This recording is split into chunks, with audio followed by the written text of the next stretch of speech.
listening to the No Labels, No Limits podcast with best-selling author Sarah Box, where you get the inside scoop on the steps action takers and decision makers take to align their purpose to their principles and achieve their goals in business and life. We focus on the mantra, no labels, no limits, no excuses. And now, without further ado, please welcome your commanding coach with plenty of chutzpah and heart, Sarah Box. Hi, this is Sarah, your host of the No Labels, No Limits podcast, where we talk with inspiring guests who have challenged limiting labels and beliefs in their own lives to pursue and accomplish personal and professional goals. We have two guests today. They are Miriam Morgan and Raymond Kent of Red Dragon Arts. They share a passion for working with arts organizations to help them focus on their core mission, align their efforts, and deepen community connections. Sounds pretty big, but they actually have very specific stories that got them there. I was introduced to Ray and Miriam through a friend and creative colleague, Ken Fay, and many of you know Ken. You either have worked with him, seen him on our team site, heard his podcast interviews, but he is a trusted friend and colleague because he knows well enough, like, ooh, those are good connections. So anyway, we all hopped on a call because Ken thought it would be a good idea for us. We share the nonprofit kind of link. And that chat made it clear that both Ray and Miriam would be great guests to have. So here we are on the No Labels, No Limits podcast this week. But before I bring them in, let me just share a little bit about their backgrounds. This is really small compared to what we could say. But Miriam is the president and CEO of Red Dragon Arts Management and Operations Consulting. She's passionate about supporting arts and culture organizations and venues whose mission is to authentically serve their communities. She has worked with nonprofits and performing arts industries, most recently serving as the CEO of a large arts and culture organization. Miriam's background also includes 25 years in technical theater, stage production, and event experience. Whoo-wee, baby, that's a lot of experience, and theatrical lighting design. So as I sit here on my Zoom, I'm thinking, I'm sure she could give me tips, but she maintains a personal philosophy that the intersection of creativity, design, social psychology, innovation, curated experiences, authenticity, and curiosity bring transformation. So there's a philosophy to hang your hat on. Raymond Kent, Ray, is a third-generation performing arts professional with multiple awards in design to his credit. Ray's provided guidance to his clients at an international level, having worked with top-tier performing arts organizations, small community clients, and everything in between on that continuum. He shares his passion and knowledge as a frequent presenter at national, international trade organization, is a frequent author and contributor to multiple trade journals, and he's also authored 2 books on arts-related topics, and serves on boards of nonprofits.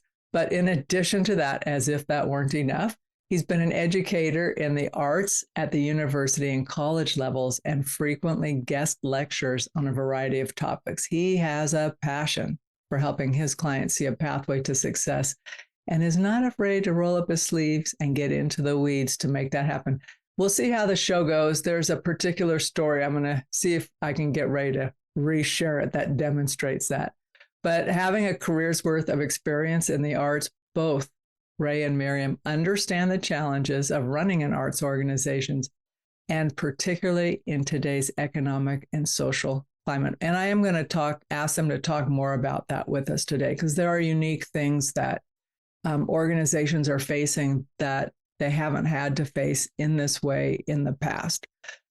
So with that, let me officially welcome Miriam Morgan and Raymond Kent. How are you guys? Great. Thank you for having us. Yeah, thanks very much. Well, my pleasure. I just remember laughing a lot when we first met.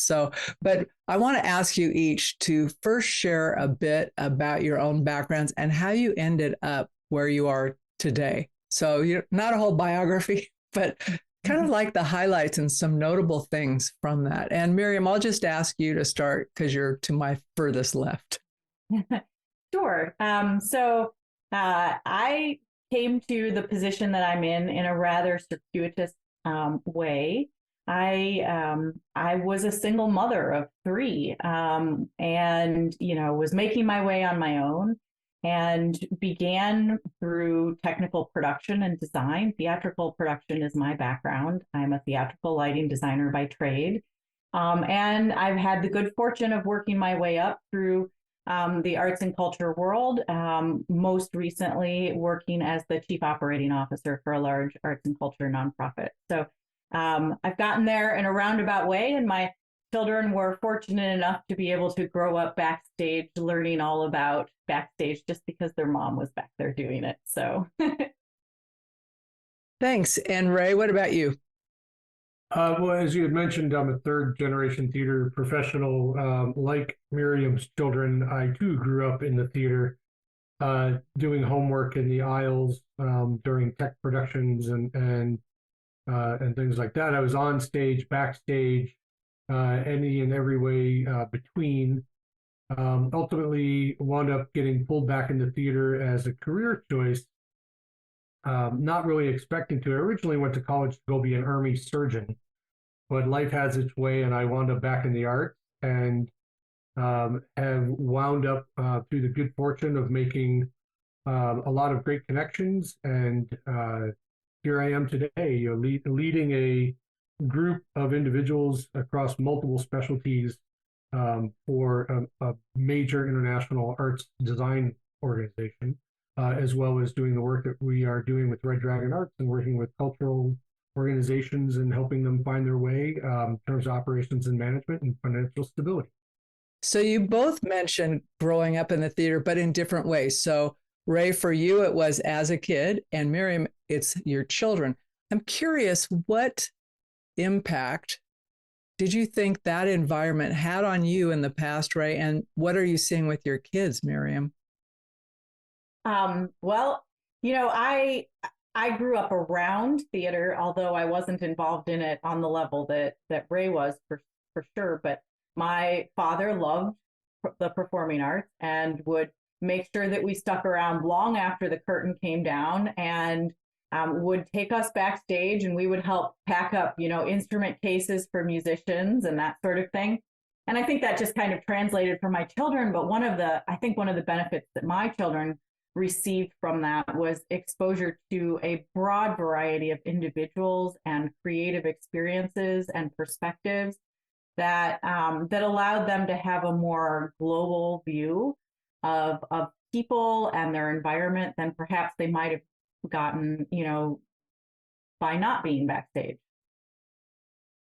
Yeah, I would certainly say I was always an inquisitive child, constantly taking things apart and trying to put them back together. And being backstage, I saw that frequently, and where things, materialized in a unique way, the quote unquote theater magic, where things happen on a stage. I always found that really fascinating, and it allowed me to tinker. I've always, grew up kind of wanting to be the center of attention, and being a little kid, I used to tell stand-up jokes, at family reunions and stuff, and everybody said, "Oh, he's going to be on stage someday," and sure enough, I was. So it really allowed me to find a voice and a place with a wide variety of things that I could do and that I wanted to be involved with and had interest in.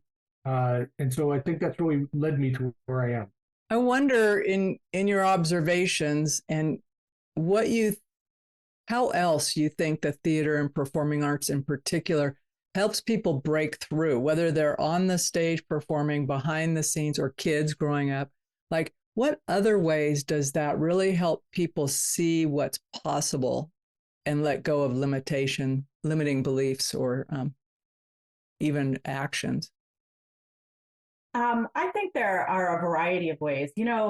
As I've never been a performer, but I have many, many, many friends who are, and I think as a performer, you put on a different persona. You learn to be in another person's shoes, and you spend time researching and understanding who that character is and what motivates that character, And I think it just helps give you a different perspective. You have to, that spending a day in someone else's shoes is really valuable, and I've been able to relate that to real life for my children as they grew up. We talk about, if you're standing in the grocery store line and someone in front of you is fumbling around and it's delaying you, well, you could be upset at them, but you might also think through what are they going through in that moment. Maybe they are, struggling with dexterity or, and that's why they're fumbling, or maybe there's something else going on. And if you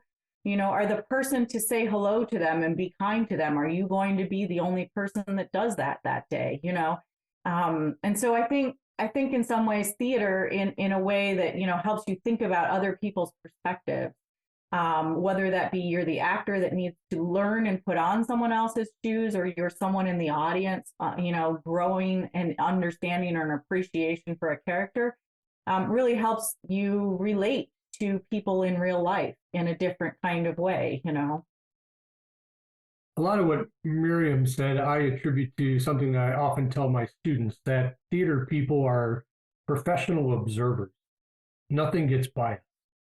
If you're an actor, as Miriam was pointing out, you observe human nature and human quality and human mannerisms, and you absorb that, and you're trained to absorb that, and you recall that when you're a character on stage. As we are both lighting designers, I also work as a scenic designer and sound designer. We look at how light interplays within a space. Scenically, I look at how architecture works and how the world that we live in and move through is put together. We see a lot of that in architecture as well. Architects will look at spaces like that. In sound design, I'm always listening to things, consciously or otherwise. How does an environment impact the oral interpretation of our world? So we observe things, I think, at a very heightened level and draw from those experiences in retelling of stories and transformation and being immersed in those other worlds and other lives that Miriam is talking about, of being a different character.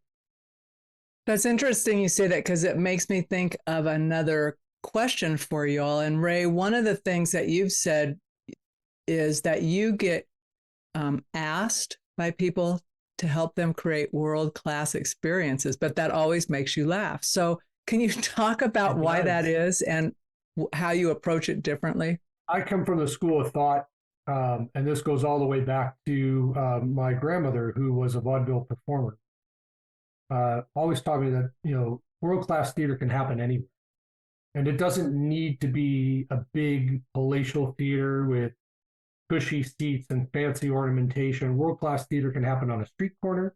It can happen in a church. It can happen in a storefront. It can happen in that big palatial theater. But you really need three things. You need a great story, a great storyteller, and someone to listen. And if you have those components, you really are doing world-class theater. Think about a time when you were hanging out with a relative or a friend, and they were telling you about this exciting time that they just had over the weekend, and how wrapped up you get into that story. That's no different than world-class theater. You really are enraptured. You get lost in it in the moment, and you can envision it. You can feel it. You're happy for them. You have emotions. You walk out of that conversation a changed person just for having it. So that's world-class theater.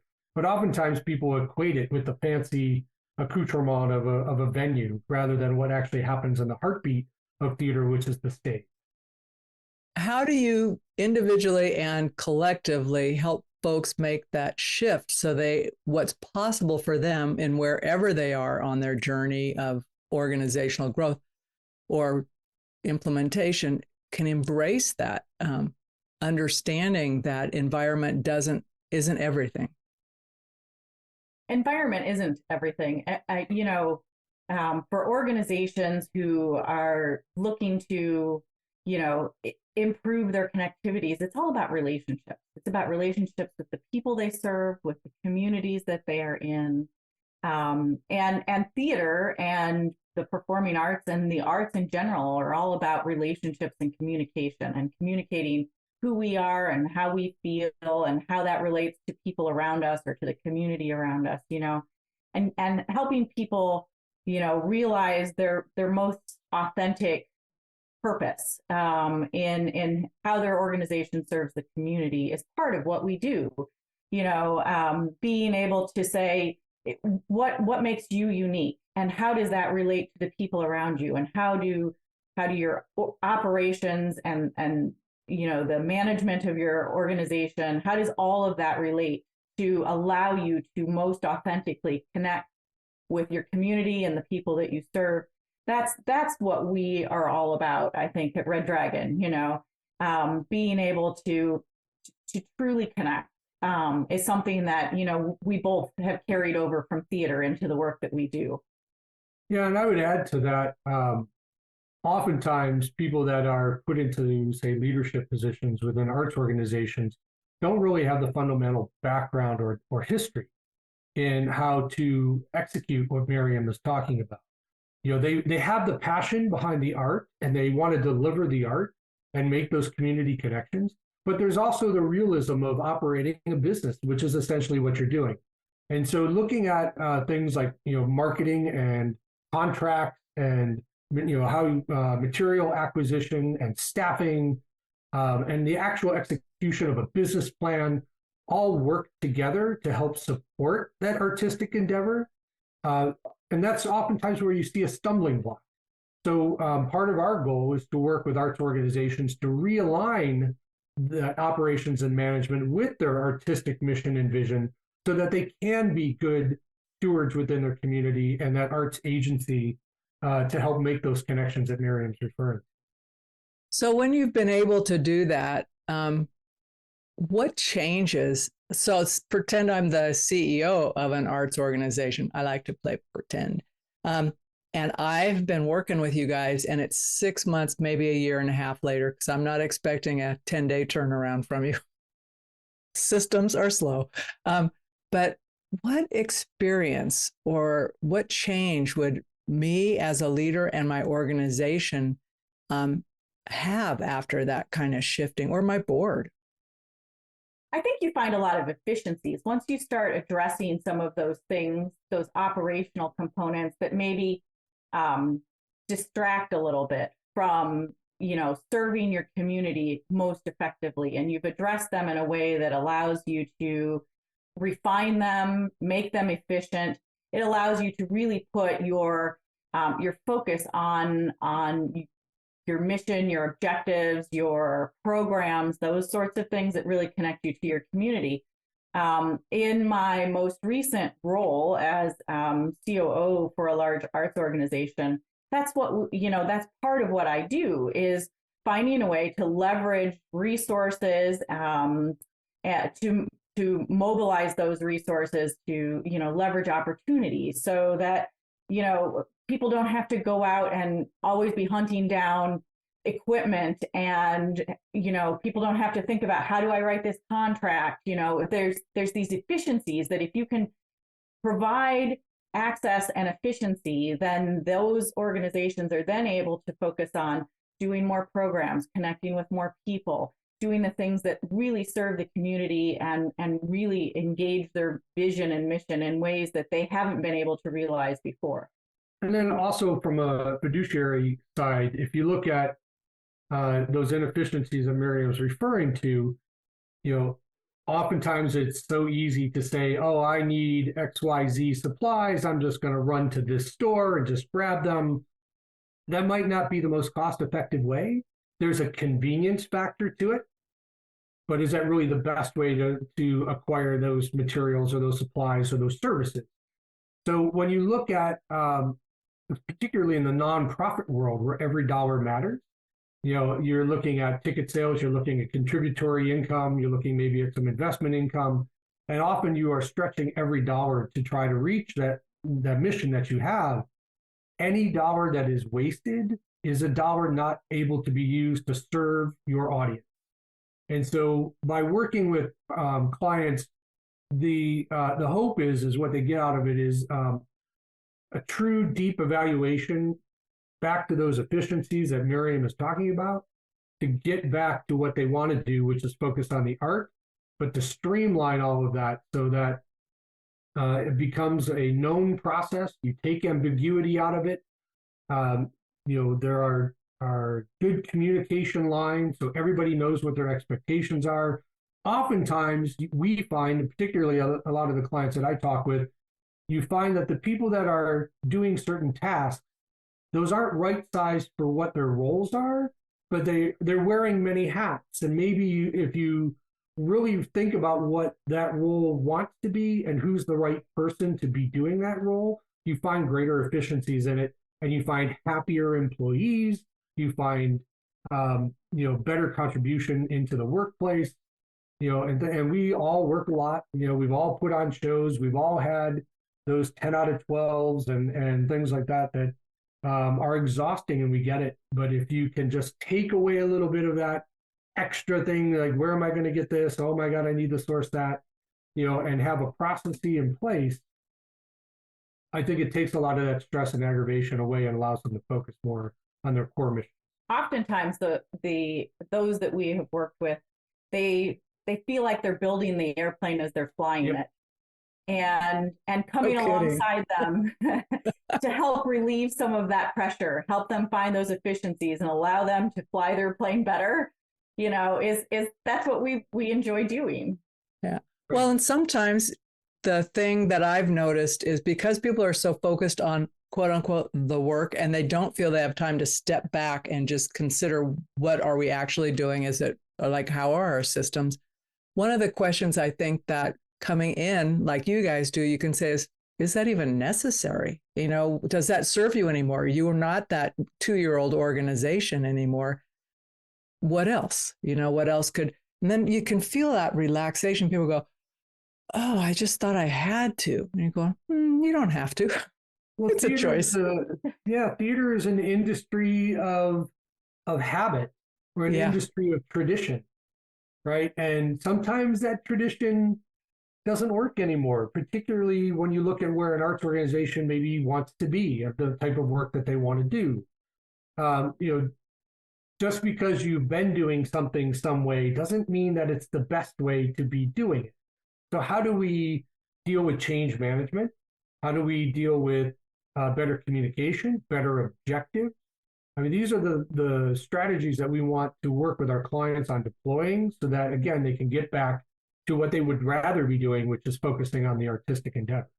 Which brings me to a question for you, Miriam, spurred by something you said, Ray.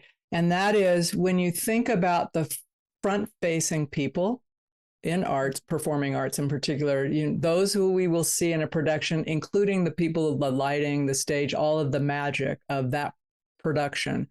And then think about the board of directors and the professional, quote unquote, management, right? The CEO, CFO, CEO. And in small organizations, it could be one person, right?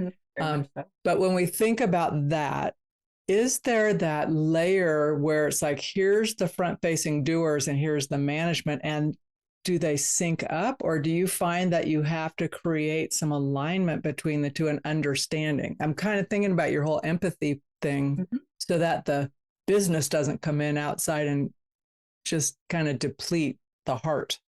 Yeah. Oftentimes you do have to find some alignment between those two, or you have to align those two a little bit better.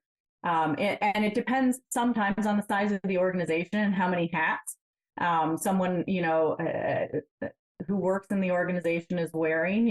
Sometimes if you are, the single individual in an organization, and you are, the director and the designer and the person that books the venue and all of these other things, and you're working with the board of directors, sometimes the alignment in terms of what hats you wear maybe not as necessary, because perhaps the board knows, but that also leaves you stretched, really thin. And so, so one of the things that we talk about is, how can we make that more efficient? How can we take some of those things off of, that single person's plate? How can we rearrange things a little bit? But it can be challenging if you have, a larger organization, and perhaps the management structure isn't really aligned or isn't necessarily aware of, all of the work that's going on underneath the hood. Sometimes there is misunderstanding about the amount of time that it takes or the amount of space or equipment that it requires. And so making sure that that new or better communication strategies are put in place to connect those two groups of team members, because they really are just two teams working towards the same goal. It really provides a lot of efficiency for the organization. And oftentimes they are able to identify new programs and new opportunities when they start really talking and communicating about how those things align. Lots of opportunities. I would add to that, a lot of our, say, higher ed clients, are often a department of one. And the administration in that, higher institution of higher learning, they don't understand the art. They show up to the shows, they see the performers, they see the scenery, but they don't know how that sausage is made. And so when it comes to budgetary constraints or staffing requests or other operational challenges, they have no frame of reference, because they're, in a way, they're outsiders looking in. So it's, how do you invite them behind the curtain and get them to experience and explore the way that this world works? A lot of that is through data. You can do that effectively by really drilling down into the metrics. Some of that is more hands-on exploratory things, where maybe you have them come do a light hang and focus, or help load in scenery, or sit through a tech rehearsal to really start to garner what that experience is truly like, so that you can foster that deeper, better communication. Oftentimes in a board circumstance, you might see business folks, lawyers, bankers, things like that, CEOs that have an affinity for the arts, and they like to be associated with the arts, but they really don't have any other investment in the arts, particularly in how that business works. And if they understand it as a business, then I think they have a greater understanding of what it takes to actually get that done, just like they would be running their own company. Yeah, I think that's a super important thing for folks in general when they think about nonprofits, to keep in mind that at the end of the day, they are businesses. They are a very large sector of employers across our nation in different, arts, different types of nonprofits. And they fill a role that the government does not fill, cannot fill. I mean, because it's that community linkage bridge piece and that trusted piece. So I think the board of directors, the governing body, are super important because they hold the community trust. But there's also the need to embrace the heart of the organization and be able to balance all of that together. So, so this is a good place for me to ask a question, Ray. When you were talking about connecting the leadership with the folks in the field, and even behind the scenes in different roles, would you please share the story of the Panther and the person who showed up in a different role to save a project? I was working on an overseas project, a large performing arts center, and in a tropical climate. And we were going from what was an indoor performing arts venue that was going to be torn down, and they wanted an outdoor amphitheater, which we thought was going to be great, beautiful, overlooking the tropical jungle and everything else. And good ideas can come from anywhere. And as we're sitting there having the discussion about, the backdrop of this beautiful, lush, dense greenery, one of the porters, who was just somebody that would come in, they'd get everybody coffee, they bring in, they brought in all of our stuff, said, well, what about the jaguar? And we all stopped and went, what? The jaguar, when the lights go out, there's jaguar in the forest. They're going to come in and attack people in the audience. Well, nobody had ever considered this, right? Because we're thinking, we're just looking at the lush greenery. But sometimes good ideas can really come from anywhere. And sometimes the people that you least expect to have the best ideas are often people that get cast aside.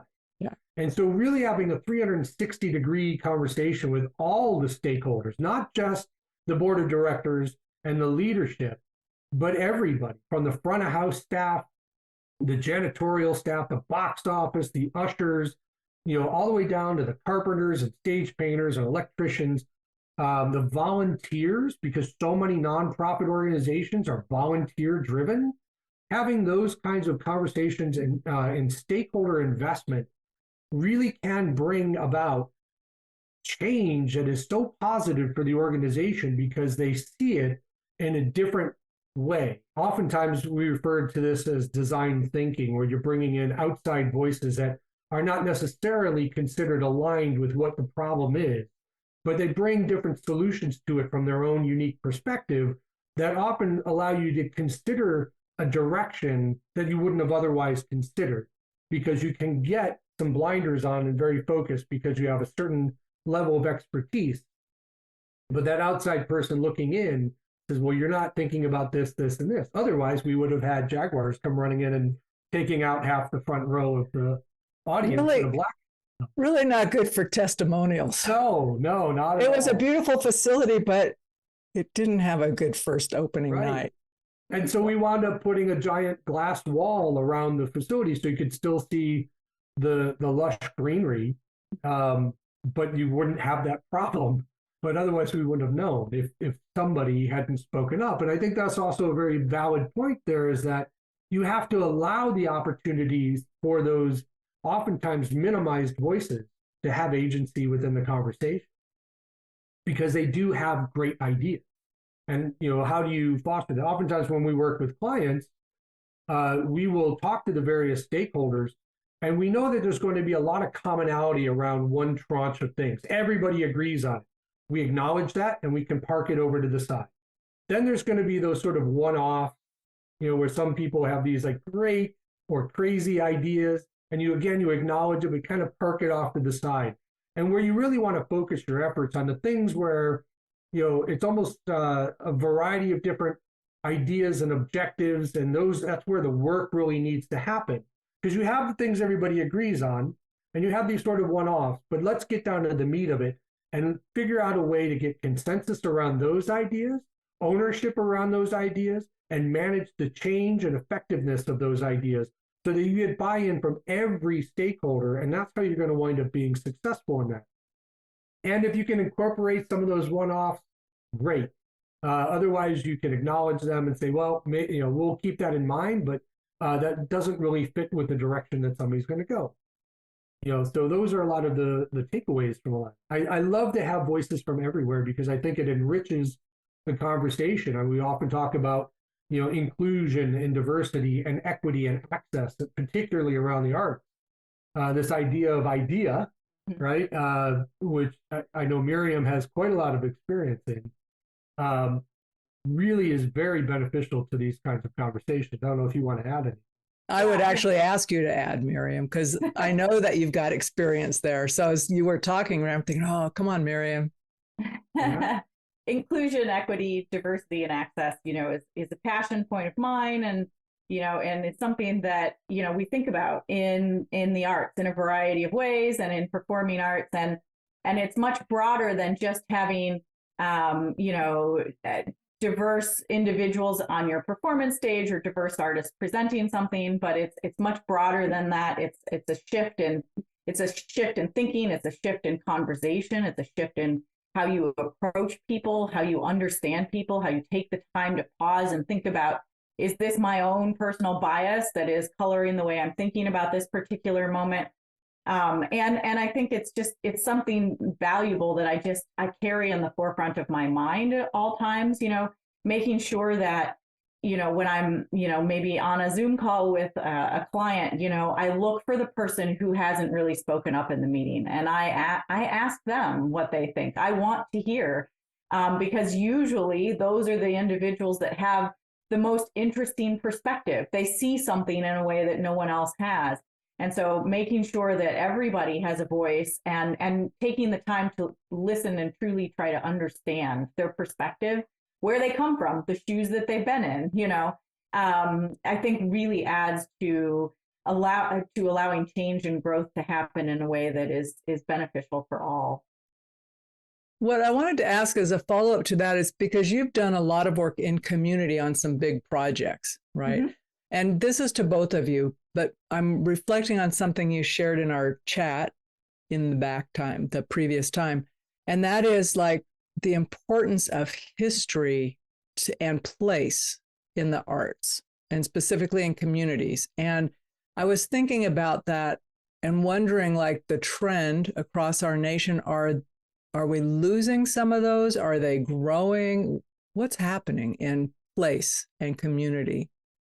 Well, my personal philosophy, it has to do with, making sure that we know where we've come from so that we know where we're going. Because if you don't know where you've been, how can you plot out a path for the future? And, the organization I most recently worked with has a fairly large performing arts venue that is unique nationally and undergoing renovation.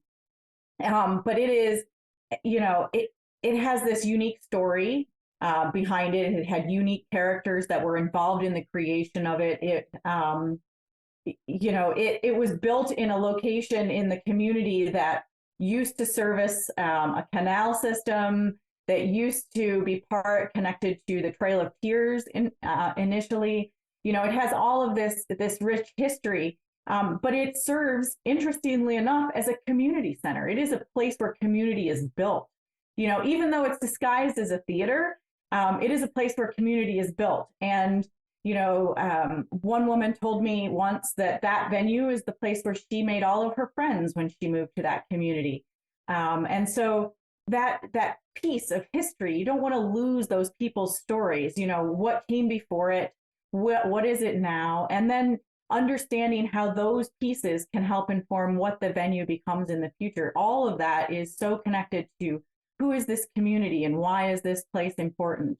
And I think that sense of community that the building, the venue allows, and the things that happen in it that allow those that community building to happen are just so important. And so important to not only do, but also important to document and retain, because when you're able to say, this is where I made friends, and this is where I met, my partner, and this is, where, a friend of mine got married, that type of community, it's a community center. And I think in the many, many communities, these types of venues are that.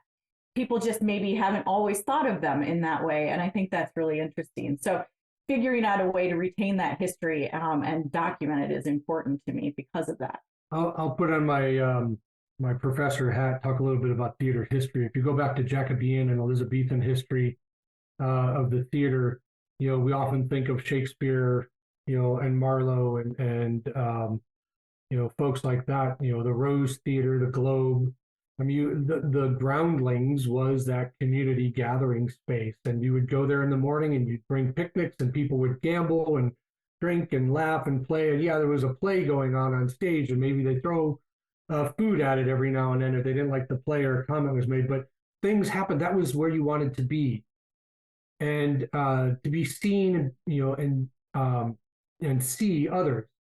The royalty would be up high, the wealthy would be up high within the the echelons of these venues, but the common folks would just gather around, and it was the pinnacle of society where they came to be entertained, educated, meet with their family, meet with their friends, and that goes all the way back to Roman and Greek theater. If you look at that form of entertainment, if you want to call it entertainment, again, it was all day long. They were gathering places. The Festival of Dionysus was days upon days upon days of eating and drinking and theater and oratory and things like that. We just now have different mediums in which we can engage that way, right? We have cell phones and TVs and things like that. But look what just happened. We had a pandemic where what shut down? The arts. They were the first to shut down and the last to come back, and the need and desire for human connection. It was a major driver for a lot of rebirth and rethinking of these arts organizations and re-agency of when we come back. Not, well, we're all going to go away, but when we come back, we need to come back more resilient and stronger and have better community connection. And that's the path that we're seeing going forward.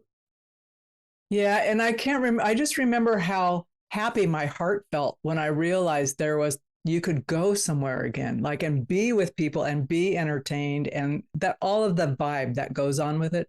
I just thought, oh my God, okay, now we're getting somewhere, right? Right. Yeah, theater, they say theater has been dying for 3,000 years, and we're not going. It's a anywhere. slow death.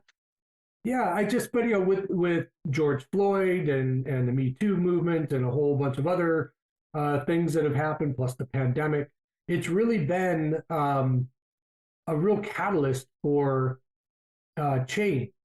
Yep. And that's where a lot of we feel we have a lot to offer from the Red Dragon Arts side, is understanding how organizations work, how they can be better, and how they can change to improve.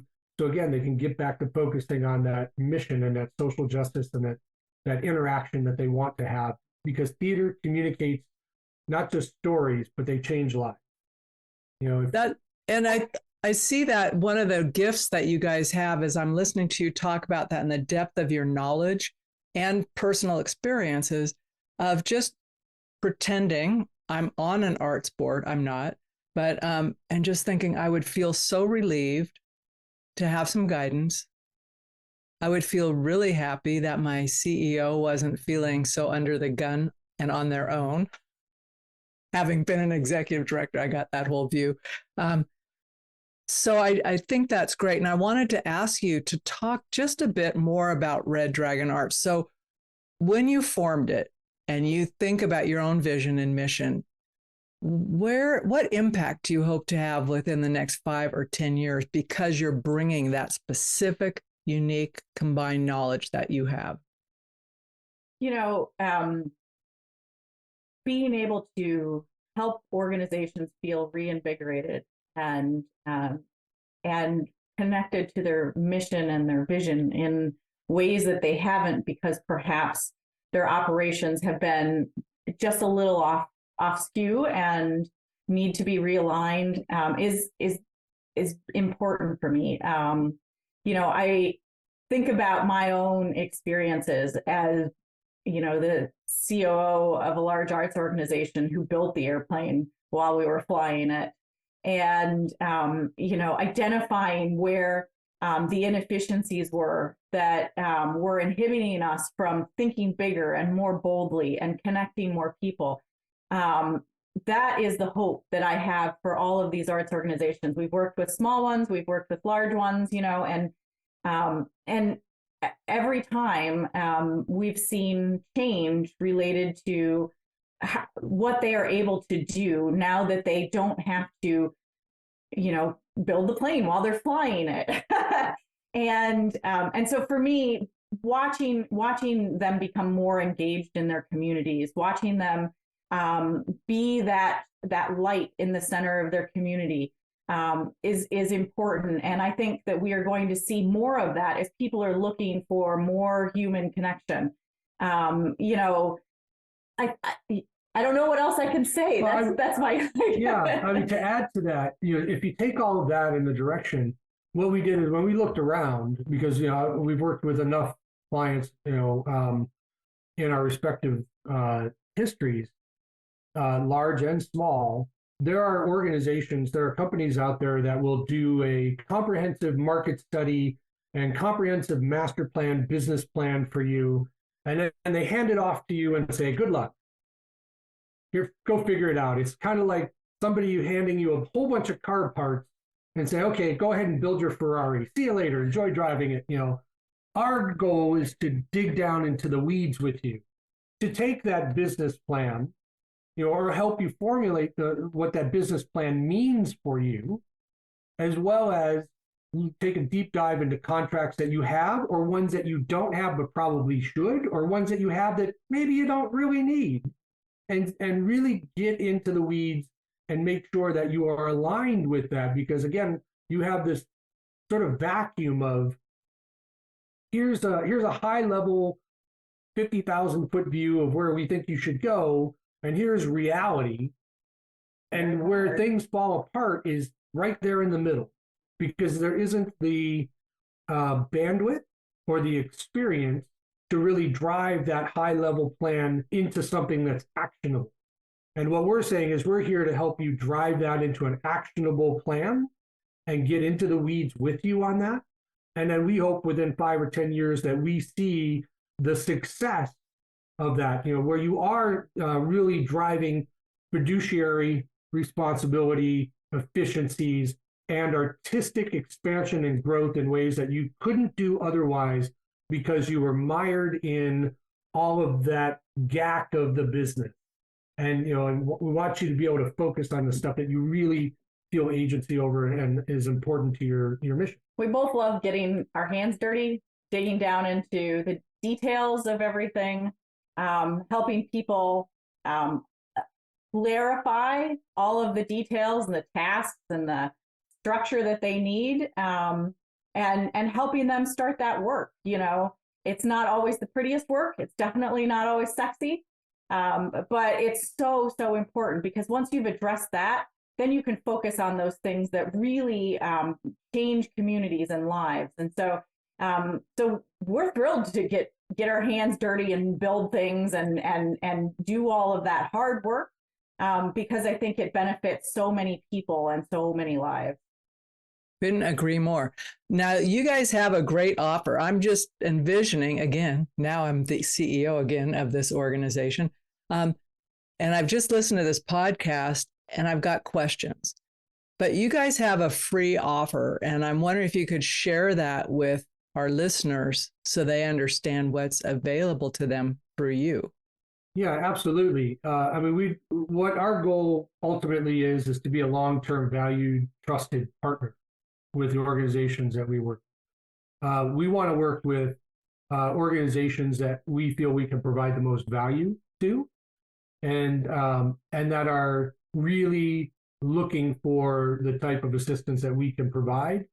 So what we're offering is that we'll meet with you for an hour at no charge to really understand what your challenges are and the direction that you want to go, to see if how we can be most beneficial to you and what your ultimate goals are. We can help maybe set you on a path toward discovering that if you don't know, because that's often a challenge that we see is people say, I know I need help, I just don't know in what. And so we're offering up to meet and talk with people to really help identify that and form a roadmap. And then if you want to continue on and work with us to really flush that out and get down, as we were saying before, get down into the weeds, happy to talk further. But we're willing to sit down with you for an hour and really kind of go through some of the higher level nuts and bolts of what you want to do. And listeners, I will say, as someone who had that exact same question in my mind when I first used a consultant from the nonprofit, when I was leading a nonprofit, that was what I said. My comment was, I need something. I don't know what it is. I've been racking my head. You're supposed to know. So can we talk? And when I finished that conversation, I took a breath and then set about figuring out how to get these guys hired to help us. But just being able to say to someone without being worried, I don't know what the right question is, because if I knew it, I would start answering it myself, right? So I think take advantage of this consultation that Miriam and Ray are offering, because it's great to have someone listen to you and reflect back to you about, okay, it sounds like this is what you're needing. So please don't be shy about getting that from them. What's the best way for them to get that? Well, you can reach out to us through our website, www.reddragonarts.com, or email us at Raymond@reddragonarts.com or Miriam@reddragonarts.com, and we're info@reddragonarts.com, and we're happy to circle back with you. Sweet. I will give you an example of that. We recently had a discussion, one of those 1-hour consultations with a city that owns an arts facility, and they're struggling. It's a very old arts facility. It's on the historic registry. They've had some leadership challenges on the production side, but they also have some new leadership that's come in, and they're decided that they needed to really write a business plan because they didn't have one. They've never written a business plan. So they're kind of flying the plane blind here. And they said, we need help. we think we're doing this right, but we know how we want to be able to serve our community. So we've met with them for a good solid hour, and now we're going to have some follow-up conversations with them early next week to really start to drill down into what that means. And they are incredibly grateful for just any direction, because I think they feel like we've given them a lifeline to help them move forward, because it's a city. They're not in the business of running an arts organization. They're in the business of running a city, but they have this asset in their town that is right on the town square, and a community asset and a place of gathering for so many in the community that goes back over 100 years. Wow. And so how do they keep this thing going for the next 50 to 100 years? And so they're really grateful for the opportunity to engage with us, and hopefully we can point them in a better direction so that they have some viability and some sustainability. Whoa, that's a great example, Ray. So thanks for sharing that. And as we're wrapping up, I want to give the final word to both of you. If there's a piece of advice or wisdom that you have learned over your professional careers that you want to leave with people who might be in the shoes you were in not all that long ago. Oh boy. For me, it's all about keeping an open mind and working on having the right people on your team, right? I think I've said this to you before, and I certainly say it to my children all the time. And I don't remember where I got this quote, but you are the average sum of the 5 people that you surround yourself with the most, right? Making sure that you have a great team who is engaged and energetic and who brings creative ideas, and who you allow to have voices at the table can really bring about a lot of change for you, for your organization. Just having an open mind to different perspectives and a different way of doing things, and allowing people at your table who bring those things is just so important for me, personally and professionally. And so that would be the one piece of advice I think I would give anyone. I couldn't agree more. Having the right partner, in the process, really can be the pinnacle of success for any one of these endeavors.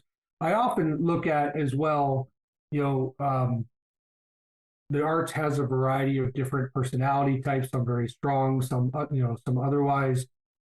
Oftentimes when in not just the arts, but in business in general, when you have some folks that maybe are part of your organization that, might be a little bit disgruntled, or maybe don't have the best outlook or attitude, oftentimes it's because they don't feel like they're being heard or have ownership, and they feel like that things are being thrust upon them. And that goes back to really good quality, openness, transparency, and communication.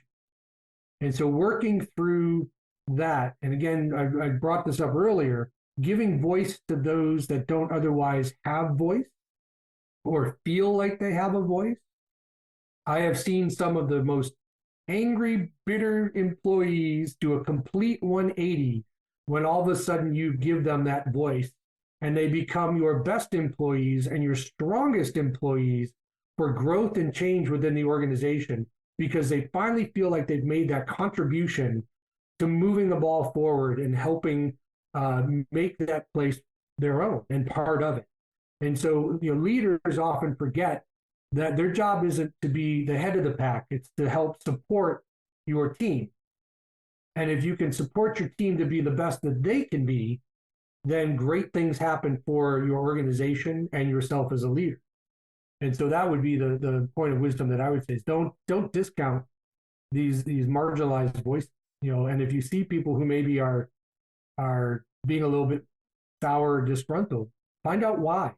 Don't just dismiss them and say, oh, we need to get rid of them. There's probably a good reason. And maybe you're not listening as well as you should. Oh, that's a good one. Sometimes we're not listening. Ray and Miriam, I really want to thank you for being guests on the No Labels, No Limits podcast this week. I know our listeners have taken a lot of value out of it, and I have my own set of nuggets that I've been noting. So again, thank you. I would like if you guys would come back in maybe a year and tell us what's happening latest and greatest in all of your endeavors, because we all benefit from the arts, the performing arts, all the arts. We would love that. Yeah, absolutely. Thank you for having us. Yep. It's really my pleasure. You've been listening to the No Labels, No Limits podcast with best-selling author, change agent, and strategic vision coach, Sarah Box. You can grab the show notes and find out how to work with Sarah at sarahbox.com/No Labels, No Limits podcast. We'd love this podcast to reach as many people as possible. So please remember to rate, leave a 5-star review, and share the podcast with someone you think would get value from this conversation. Until next time, keep taking those daily action steps to align your purpose to your principles and achieve your goals in business and life.